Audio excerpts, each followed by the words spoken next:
They say that in baseball, you can't hit what you can't see, but that sure isn't true in driving. In fact, the #1 cause of crashes is drivers running into things they don't see, like a car coming from the side, a pedestrian stepping into the street, or a driver changing lanes. The reason they don't see is that they just aren't looking in the right place at the right time. Experienced drivers learn the trouble spots by getting into them and mostly getting out of them. But the best way to handle trouble spots is to avoid them in the first place. This segment addresses the topic of where to look and when. Trouble can come from ahead, especially at intersections. Trouble can also come from the side. Other vehicles may be right next to you, but their drivers don't even know you're there. Trouble can come from behind, too. After a collision, it's common to hear the driver who was at fault claim, "I was looking, but I didn't see him coming." To examine the difference between looking and seeing, let's take a quick test. Take a moment to count the number of F's that appear in the following sentence on the screen.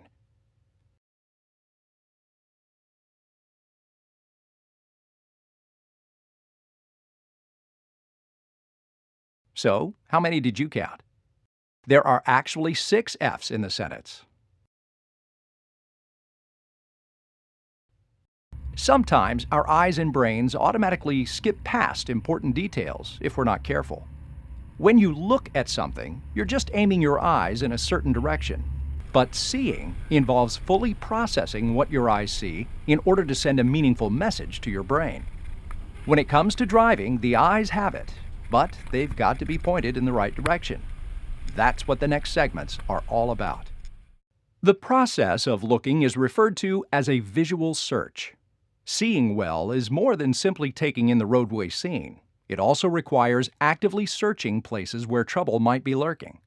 To actively search, you move your eyes in a constant pattern, scanning near to far and left to right.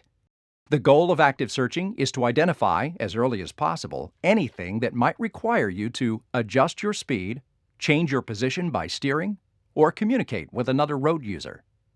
Just looking ahead doesn't cut it. Good drivers actively search, checking to their sides and to the rear while still looking most of the time at the path ahead. But some drivers don't really see what's ahead. This is one of the 2 major causes of crashes. About 1 out of every 5 crashes results from a driver not paying enough attention to what's ahead.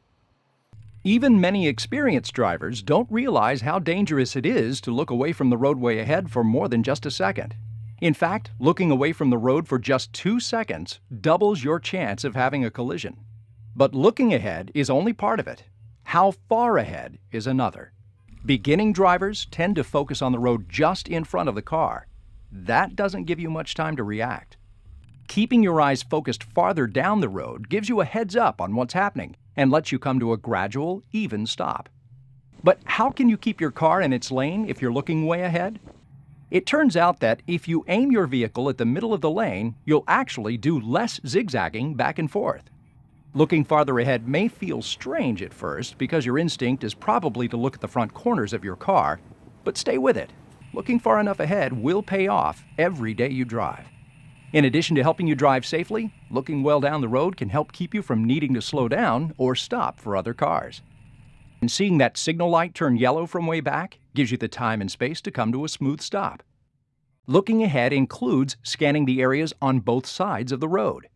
What's at the side of the road now may be in the road in a minute, like that truck pulling away very slowly. Seeing it up ahead gives you a chance to adjust. Not only do you need to look ahead and scan the sides of the road, but you also need to look far enough ahead. If you can, you should scan as far ahead as 20 to 30 seconds. But the area that you should focus on most is the area that is 12 to 15 seconds directly ahead. This is called your visual control zone. It includes the space you can steer into if a potential problem develops into a threatening situation. Detecting any potential problems 12 to 15 seconds ahead should give you time to adjust to whatever you see. Here on a city street, that's about 1 block. Out here on the open road, traveling at 55 miles per hour, that would be about 1/4 mile. Unfortunately, roads don't have little lines that show 15-second intervals, so it's up to you to develop a picture in your mind's eye. When you're driving down the road, pick a point in the distance, like that sign, and start counting to 15. 1001, 1002, 1003, 1004, 1005, 1006, 1007, 1008, 1009, 1010, 1011, 1012, 1013, 1014, 1015. If you reach the sign before you reach 1015, you need to look further ahead. With a bit of practice counting distance out like this, you'll start to develop a sense of how far ahead 15 seconds is. It's okay if you don't clearly see all of the detail in the area 15 seconds ahead. The main thing is to look far enough ahead to be able to spot potential trouble and adjust early and gradually to what you can see. Most new drivers don't look far enough ahead. If there's a vehicle ahead, most of them just look at the rear of that vehicle and nothing else. Okay, let's take a drive and try out your active searching techniques. In each scene, there will be something up ahead that you'll need to react to. The picture will stop at that point, and you'll be asked what you saw. What did you see? Since there may be workers and unusual vehicles in construction zones, you should slow down and use additional caution. What did you see? The flashers told you that the car was stopped or driving slowly and you'd need to change lanes. So let's keep going.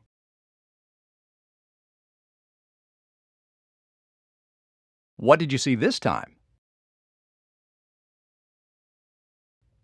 Large trucks cannot accelerate as quickly as passenger vehicles. You can expect to either change lanes or slow down to avoid running into it. How about that one? Oh, that one's easy. When a school bus stops, you stop. Although some drivers may go on by, don't risk it. Where there are school buses, there are children.